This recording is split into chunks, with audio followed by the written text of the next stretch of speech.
everybody. All right. Welcome to the Art of Creation show. Hi. So we are going to do our next installment of the Untethered Soul. I don't know if you can see it. The Untethered Soul read along. So we did chapters 1 and 2 last week, and this week we are going to do chapters 3 and 4. So if you missed last week, we read chapters 1 and 2, and they were entitled The Voice Inside Your Head and The Inner Roommate. And today's reading is chapter 3, Who Are You? And The Lucid Self, chapter 4. And if you have never tuned in before and you're wondering, who are you? I wonder. That's part of what this whole exploration is. Who am I? And for the sake of today, I will introduce myself as Rebecca Boswell. I'm the host of the Art of Creation show and also a coach and, a fellow journeyman, or what would the female or non-gender equivalent of that be? Anyway, I'm here on this journey with you. So, hopefully if you did not see last week, you will go back to it. It's, I think, a lot of really juicy stuff in there. And you can start with us today and always go back to it. If you were with us last week, well, here we go. Drum roll. The story continues. So chapter 3 from The Untethered Soul by Michael A. Singer. Who are you? Hi. So everybody joining, I am so excited to have you live. And if there's anything you want to say or pop in the comments, feel free to do that. I'm just going to read through. And if there's anything that you guys actually want to discuss, we can do that after. And if not, that's also fine. And even if you're watching the replay, you can always put a comment in there and I can come back to it after the fact. And if you just want to listen, if you just want to show up and receive the information, that's awesome too. Okay, so here we go. Who are you? Ramana Maharshi, 1879 to 1950, a great teacher in the yogic tradition, used to say that to attain inner freedom, one must continuously and sincerely ask the question, who am I? He taught that this was more important than reading books, learning mantras, or going to holy places. Just ask, who am I? Who sees when I see? Who hears when I hear? Who knows that I am aware? Who am I? Let's explore this question by playing a game. Make believe that you and I are having a conversation. Typically, in Western cultures, when someone comes up to you and asks, "Excuse me, who are you?" you don't admonish them for asking such a deep question. You tell them your name, for example, Sally Smith. But I'm going to challenge this response by taking out a piece of paper and writing the letters SALLYSMITH and then showing it to you. Is that who you are? A collection of letters? Is that who sees when you see? Obviously not. So you say, okay, you're right. I'm sorry. I'm not Sally Smith. That's just a name people call me. It's a label, really. I'm Frank Smith's wife. No way. That's not even politically correct nowadays. How could you be Frank Smith's wife? Are you saying you didn't exist before you met Frank and you would cease to exist if he died or you got remarried? Frank Smith's wife can't be who you are. Again, that's just another label, the result of another situation or event you participated in. But then, who are you? This time, you respond, okay, now you have my attention. My label is Sally Smith. I was born in 1965 in New York. I lived in Queens with my parents, Harry and Mary Jones, until I was 5 years old. Then we moved to New Jersey and I went to Newark Elementary School. I got all A's in school, and in the 5th grade, I played Dorothy in The Wizard of Oz. I started dating in the 9th grade, and my first boyfriend was Joe. I went to Rutgers College, where I met and married Frank Smith. That is who I am. Wait a minute. That's a fascinating story, but I didn't ask you what has happened to you since you were born. I asked, who are you? You've just described all these experiences, but who had these experiences? Wouldn't you still be in there, aware of your existence, even if you had gone to a different college? So you contemplate this, and you realize that never in your life have you asked yourself that question and really meant it. Who am I? That is what Ramana Maharshi was asking. So you ponder this more seriously and you say, okay, I am the body that is occupying this space. I am 5'6" and I weigh 135 pounds, and here I am. When you were Dorothy in the 5th grade play, you weren't 5'6", you were 4'6". You were 4'6". So which are you? Are you the 4'6" person, or are you the 5'6" person? Weren't you in there when you were Dorothy? You told me you were. Aren't you the one who had the experience of being Dorothy in the 5th grade play and is now having the experience of trying to answer my questions? Isn't this the same you? Perhaps we need to step back for a moment to ask some exploratory questions before returning to the core question. When you were 10 years old, didn't you look in the mirror and see a 10-year-old body? Wasn't this the same you that now sees an adult body? What you looked at has changed, but what about you, the one who is looking at it? Isn't there a continuity of being? Wasn't it the same being that looked in the mirror throughout the years? You have to contemplate this very carefully.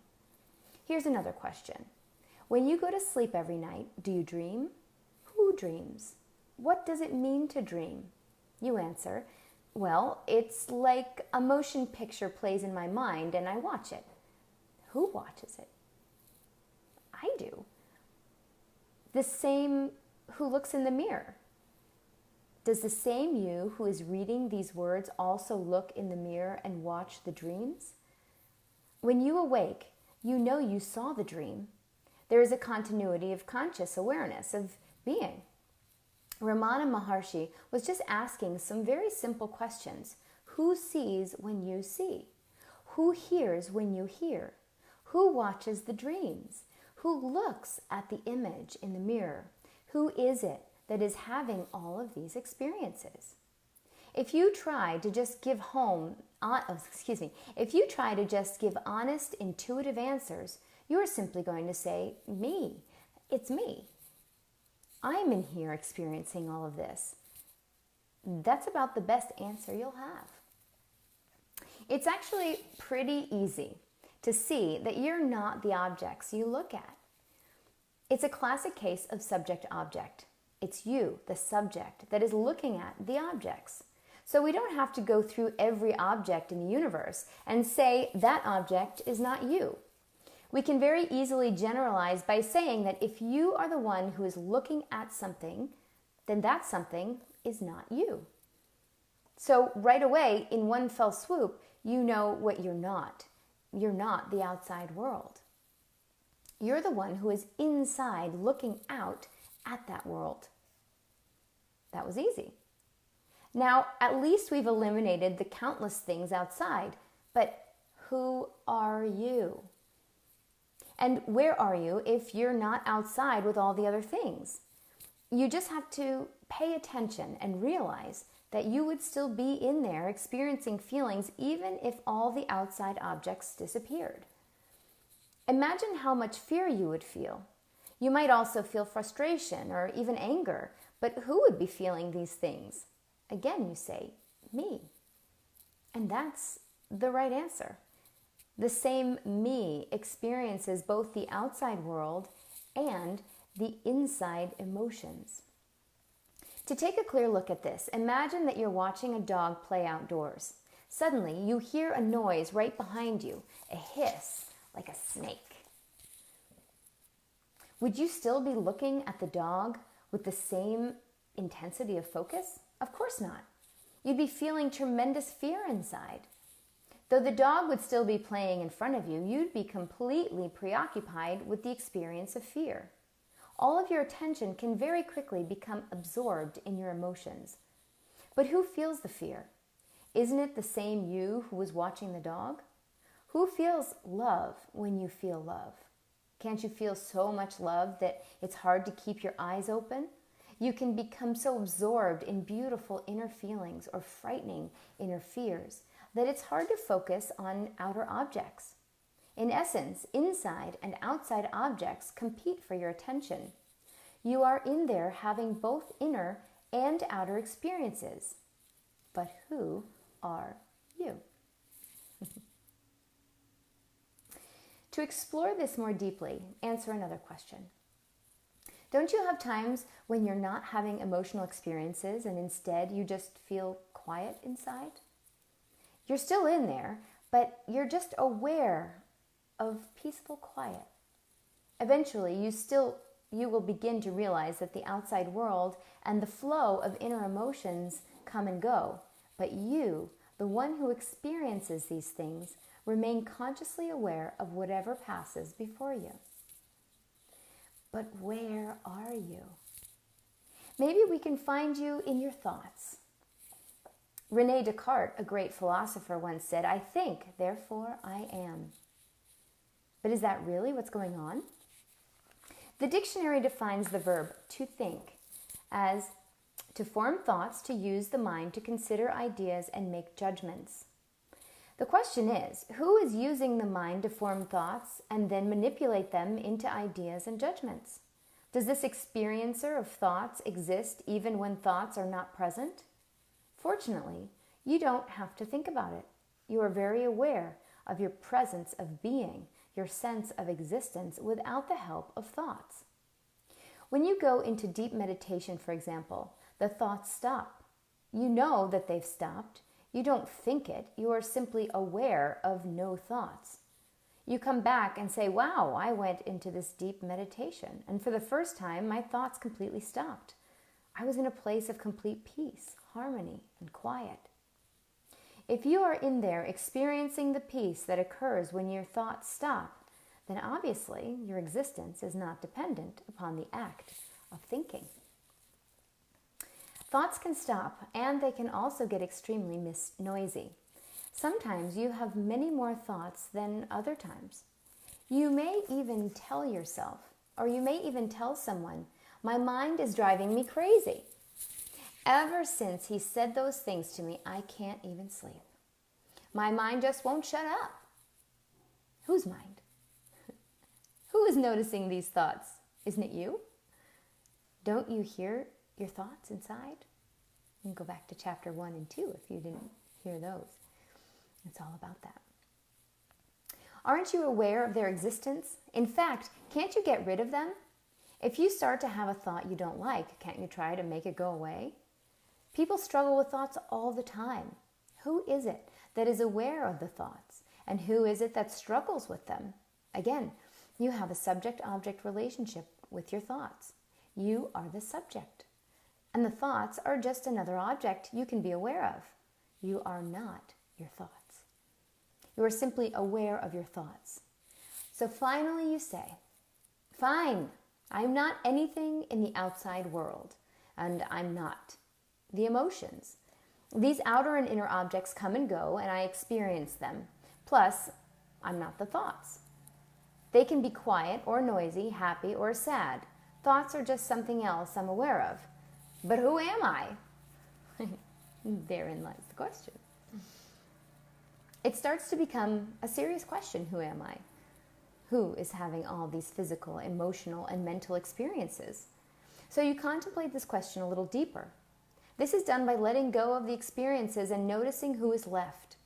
You will begin to notice who is experiencing the experience. Eventually, you will get to a point within yourself where you realize that you, the experiencer, have a certain quality, and that quality is awareness, consciousness, an intuitive sense of existence. You know that you're in there. You don't have to think about it, you just know. You can think about it if you want to, but you will know that you're thinking about it. You exist regardless, thoughts or no thoughts. To make this more experiential, let's try a consciousness experiment. Notice that with a single glance at a room or out a window, you instantaneously see the full detail of everything that's in front of you. You are effortlessly aware of all the objects that are within the scope of your vision, both near and far away. Without moving your head or eyes, you perceive all the intricate detail of what you immediately see. Look at all the colors, the variations of light, the grain of wood furniture, the architecture of buildings, and the variations of bark and leaves on trees. Notice that you take all of this in at once without having to think about it. No thoughts are necessary. You just see it. Some might say perceive it. Potato, potato. Now try to use thoughts to isolate. Label and describe all the intricate detail of what you see. How long would it take your mental voice to describe all that detail to you versus the instantaneous snapshot of consciousness seeing, of just consciousness seeing?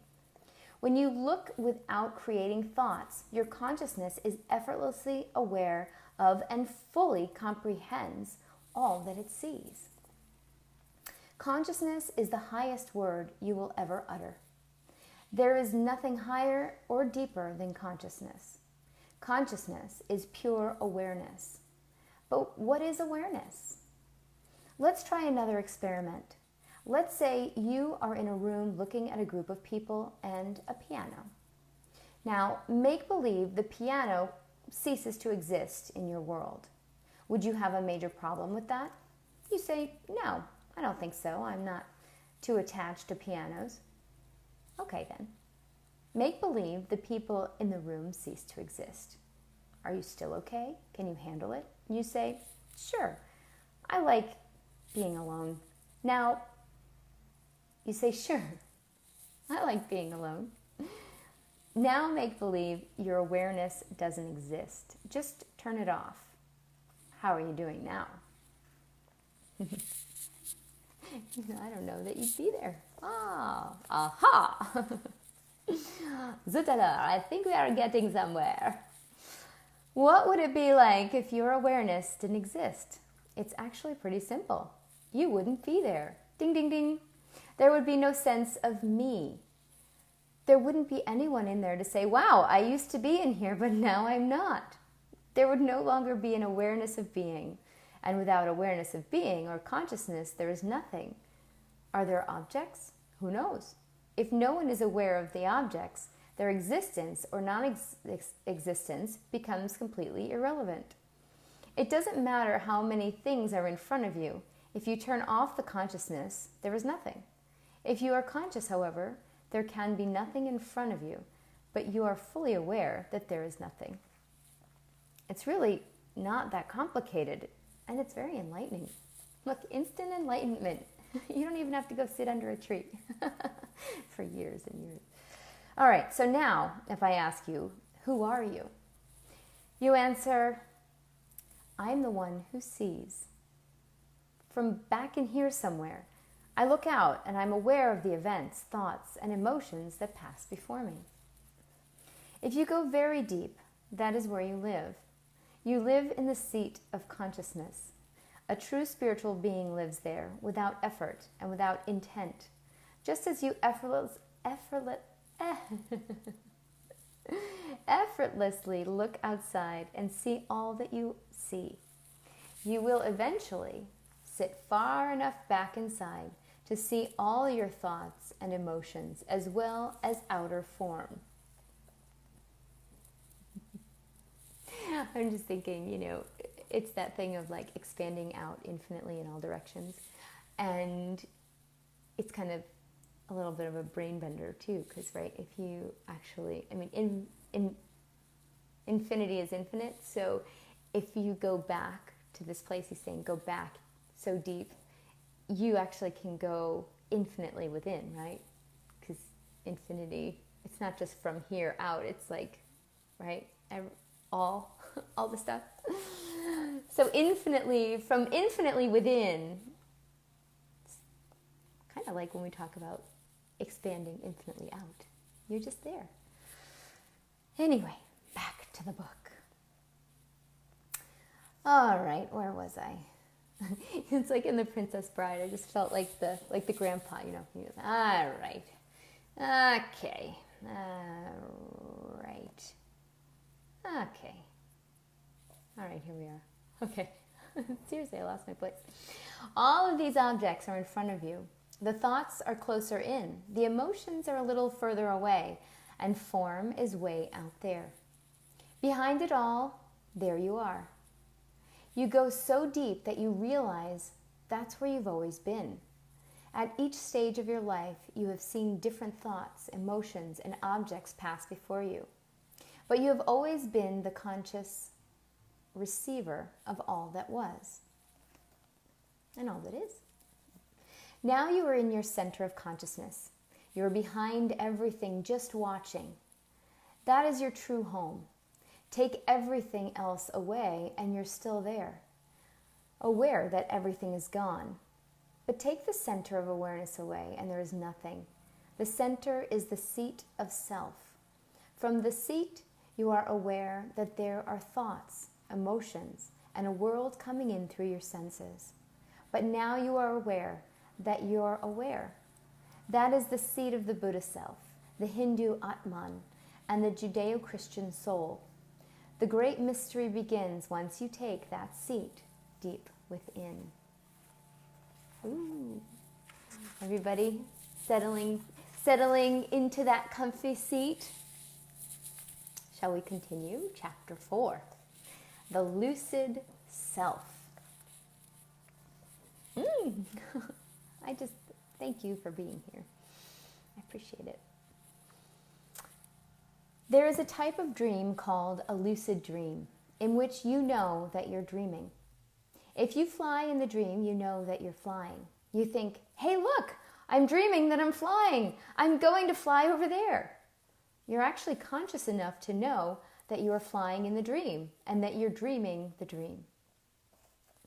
Can you do, I can actually do things that I can lucid dream and then be like, now I want to fly, and I can fly. Or I can say now I want to find so-and-so, or now I want to have an apple pie. Isn't that cool? Can you guys, I'm so curious if anybody else does that. I'd love to chat with you about it. Anyway, it's just a fun little thing. Okay. What if this life is actually just like that? Huh? It's like all these, it's like, what was that movie? Inception? Was that it with, Cutie Pie. What's his name? Oh, Leo, yes. Anyway, for another day. Okay, that's very different from regular dreams in which you are fully immersed in the dream. The distinction is actually, correction. This distinction is exactly the difference between being aware that you're aware in your daily life and not being aware that you are aware. When you are an aware being, you no longer become completely immersed in the events around you. Instead, you remain inwardly aware that you are the one who is experiencing both the events and the corresponding thoughts and emotions. When a thought is created in this state of awareness, instead of getting lost in it, you remain aware that you are the one who is thinking the thought. You are lucid. This raises some very interesting questions. If you are the indwelling being who is experiencing all this, then why do these different levels of perception exist? When you are seated in the awareness of self, you are held.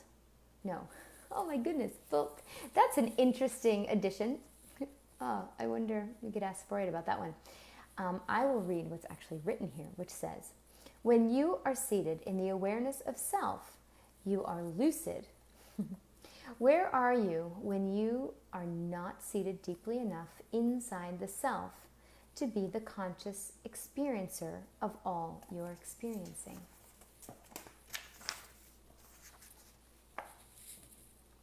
To begin with, consciousness has the ability to do what is called focus. It is part of the nature of consciousness. The essence of consciousness is awareness, and awareness has the ability to become more aware of one thing and less aware of something else. In other words, it has the ability to focus itself on certain objects. The teacher says, concentrate on what I'm saying. What does that mean? It means focus your consciousness on one place. Teachers figure you know how to do that. Who taught you how to do that? What class in high school taught you how to take your consciousness and move it somewhere in order to focus on something? Nobody taught you this. It was intuitive and natural. You've always known how to do it. And definitely wouldn't have started in high school. A little sooner, I think. So we do know that consciousness exists. We just don't normally talk about it. You probably even thought grade school, high school, mid-college, without anyone discussing the nature of consciousness. Fortunately, the nature of consciousness has been studied very deeply in deep teachings such as yoga. In fact, the ancient teachings of yoga are all about consciousness. The best way to learn about consciousness is through your own direct experience. Okay. Through your own direct experience. Where was I? For example, you know very well that your consciousness can be aware of a wide field of objects, or it can be so focused on one object that you're unaware of anything else. This is what happens when you get lost in thought. You can be reading and then suddenly you're not reading it at all anymore. It happens all the time. You just start thinking about something else. Outside objects or mental thoughts can catch your attention at any time. But it's still the same awareness, whether it is focused on the outside or on your thoughts. The key is that consciousness has the ability to concentrate on different things. The subject consciousness has the ability to selectively focus awareness on specific objects. If you step back, you will clearly see that objects are constantly passing before you at all three levels: mental, emotional, and physical. When you're not centered, your consciousness invariably gets attracted toward one or more of these objects and focuses on them. If it concentrates enough, your sense of awareness loses itself in the object. It is no longer aware that it is aware of the objects. It just becomes object conscious. Have you ever noticed that when you're deeply absorbed in watching TV, you have no awareness of where you're sitting or what else is going on in the room? The TV analogy is perfect for examining how our center of consciousness shifts from awareness of self to being lost in the objects we're focused upon. The difference is that instead of sitting in your living room getting absorbed in the TV, you're sitting in your center of consciousness getting absorbed in the screens of mind, emotions, and outside images. When you concentrate on the world of the physical senses, it draws you in. Then your emotional and mental reactions draw you in further. At that point, you're no longer sitting in the centered self, you are absorbed in the inner show you're watching. Let's look at your inner show. You have an underlying pattern of thoughts that goes on around you all the time. The pattern of thoughts stays pretty much the same. You are as familiar and comfortable with your mental thought patterns as you are with the living space of your home. You also have emotions that are your norm. A certain amount of fear, a certain amount of love, and a certain amount of insecurity. You know that if certain things happen, one or more of these emotions will flare up and dominate your awareness. Then, eventually, they will settle back down to the norm. You know this so well that you're very busy inside making sure nothing happens to create these disturbances. In fact, you are so preoccupied with controlling your world of thoughts, emotions, and physical sensations that you don't even know you're in them. That is the normal state for most people. When you are in this lost state, you get so totally absorbed in the objects of thoughts, feelings, and the senses that you forget the subjects. You forget the subject, or that it's a subject even. Right now, you are sitting inside the center of consciousness watching your personal TV show. But there are so many interesting objects distracting your consciousness that you can't help but get drawn into them. It's overwhelming. Okay. It's three-dimensional. It's all around you. All of your senses draw you in: sight, sound, taste, smell, and touch, as well as your feelings and your thoughts. But you're really sitting quietly inside looking out at all those objects. Just as the sun does not leave its position in the sky to illuminate objects with its radiating light, so consciousness does not leave its center to project awareness onto the objects of form, thoughts, and emotions. If you ever want to recenter, just start saying hello inside. We did that little exercise in chapter 1. Just say it over and over again. Then notice that you are aware of that thought. Don't think about being aware of it. That's just another thought. Simply relax and be aware that you can hear hello being echoed in your mind. That is your seat of centered consciousness. Now let's move from the small screen to the big one. Let's study consciousness using the example of a movie. When you go to a movie, you let yourself get drawn in. It's part of the experience of watching the movie.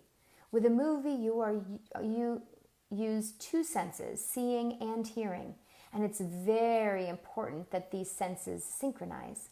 You wouldn't get as involved in the film if they didn't. Imagine if you were watching a James Bond movie and the soundtrack didn't synchronize with the scenes. Instead of getting drawn into the magical world of the movie, you would remain very aware that you were sitting in a theater and that something was wrong. But because soundtracks and scenes normally synchronize perfectly, movies capture your awareness and you forget that you're sitting in the theater. You forget your personal thoughts and emotions, and your consciousness gets pulled into the film. It's actually quite phenomenal to contemplate the difference between the experience of sitting next to strangers in a cold, dark theater versus being so absorbed in the movie that you are totally unaware of your surroundings. In fact, with an engaging film, you may go for the full 2 hours without any awareness of yourself. So the synchronization of sight and sound is very important if your consciousness is to become absorbed in the movie. And that's just 2 of your senses. What will happen when your experience of a movie includes smell and taste? Imagine that you're experiencing a movie in which someone is eating and you taste what they taste and smell what they smell. You would surely get caught in that one. The sensory input has doubled, and therefore the number of objects drawing on your consciousness has also doubled. Sound, sight, taste, smell, and we haven't mentioned a big one yet. Would you even go to a theater that has touch? When they get all 5 senses working together, you don't stand a chance. If they all synchronize, you'll be completely absorbed into the experience. But then again, not necessarily.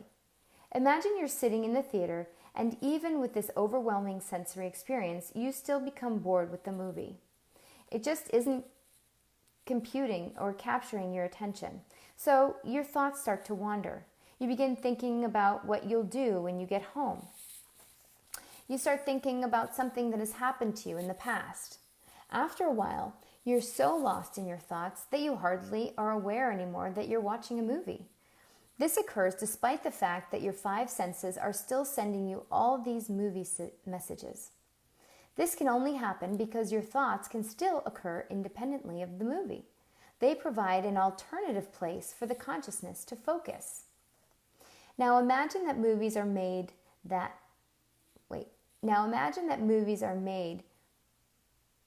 not only engage the 5 senses, but also make your thoughts and emotions synchronize with what's happening on the screen.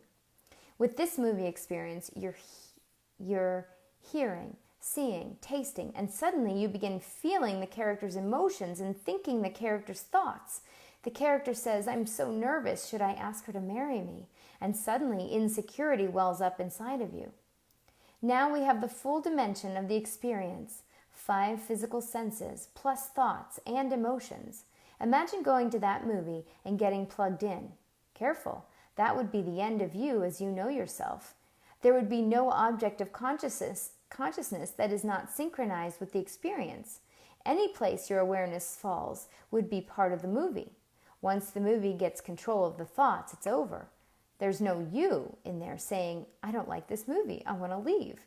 That would take an independent thought. But your thoughts have been taken over by the movie. Now you're completely lost. How will you ever get out?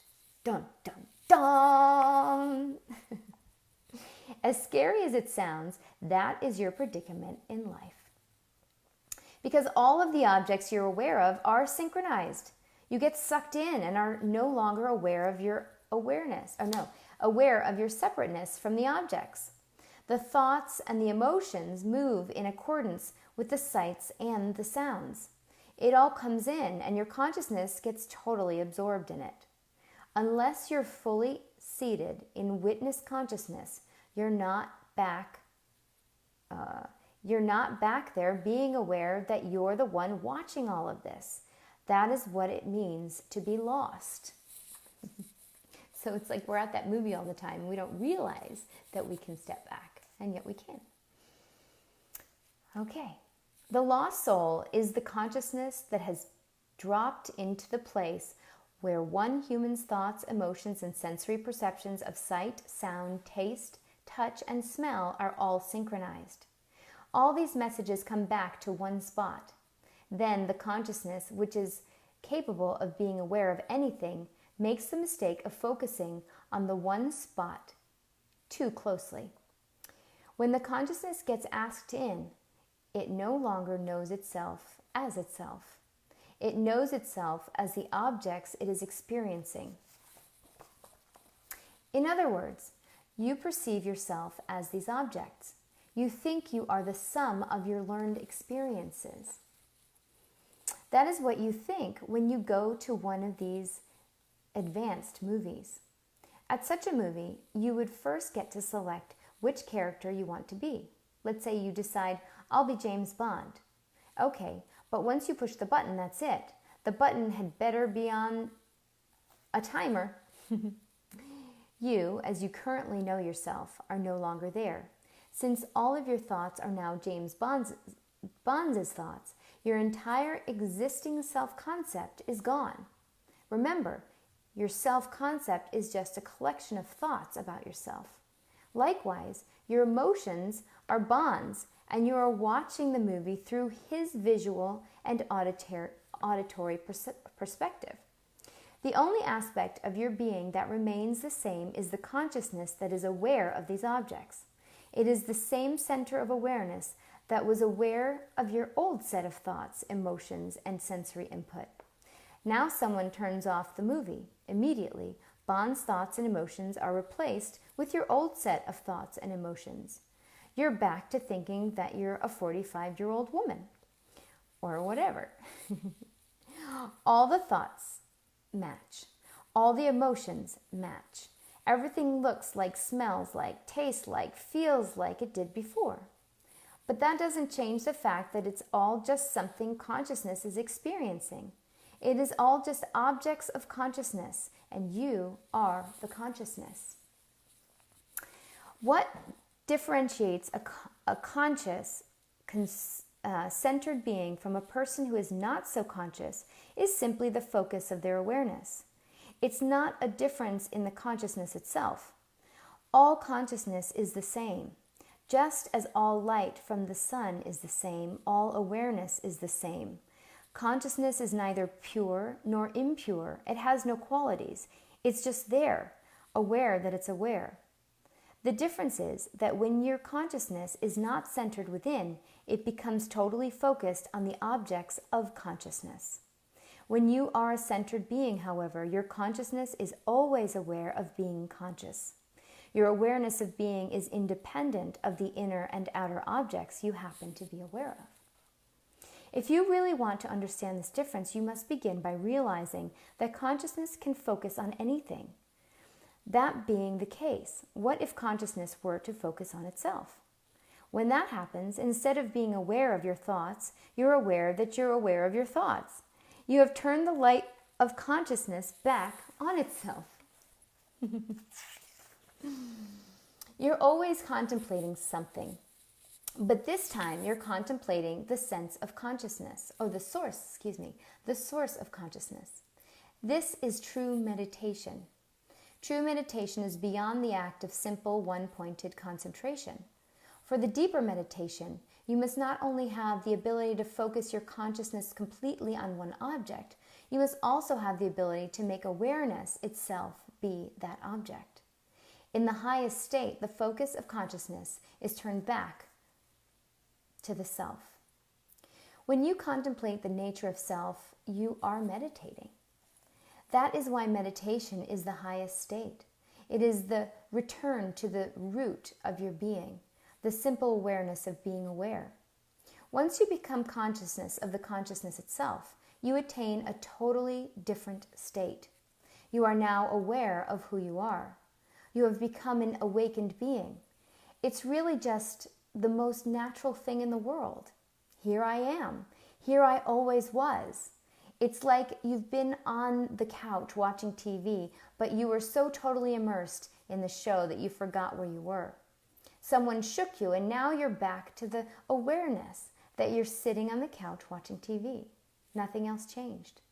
You simply stopped projecting your sense of self onto the particular object of consciousness. You woke up. That is spirituality. That is the nature of self. That is who you are. And in the first chapter, he made the differentiation between being spiritual means,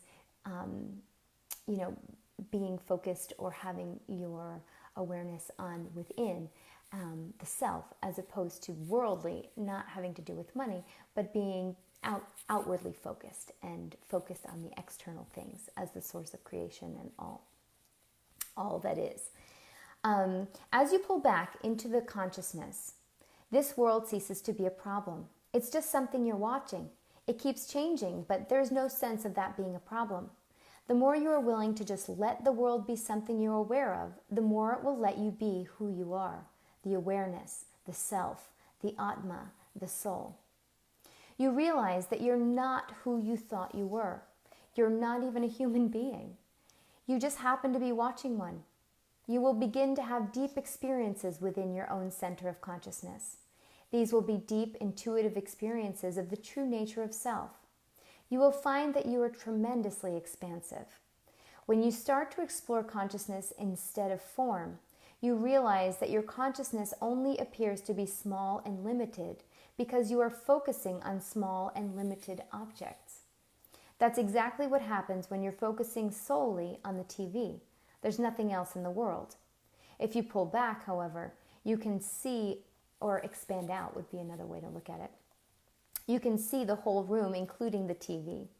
Likewise, instead of just focusing on so intently on this one human being's thoughts, emotions, and sensory world, you can pull back or expand out and see everything.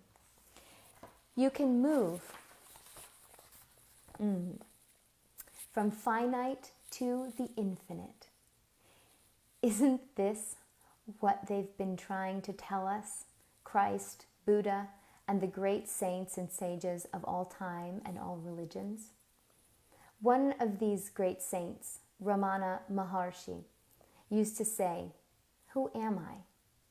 We see now that this is a very deep question. Ask it consciously.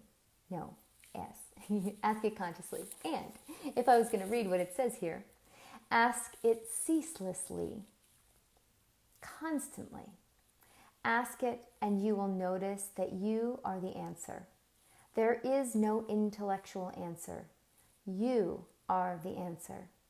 Be the answer and everything will change. I love that.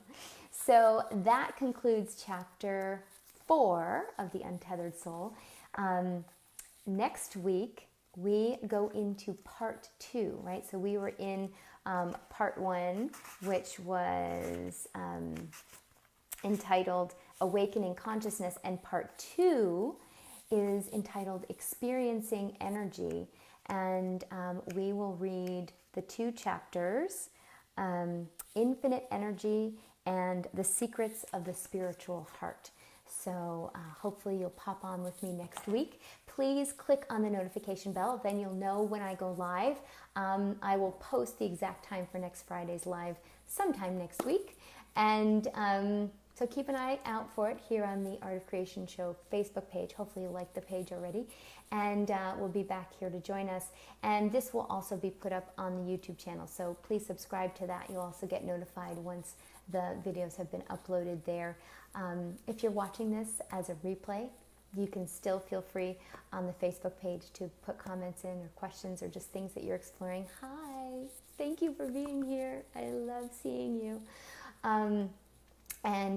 Yeah, thank you so much for going on this journey with me. And I just am really grateful to share this with you all, and super fun for me. So hope you're getting something from it too. And for those of you who have reached out and told me that you're enjoying it, thank you, thank you.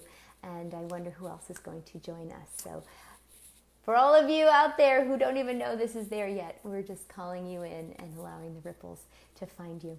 Okay, everyone, thank you so much for joining. And until next week, I wonder what we will discover next. Bye-bye.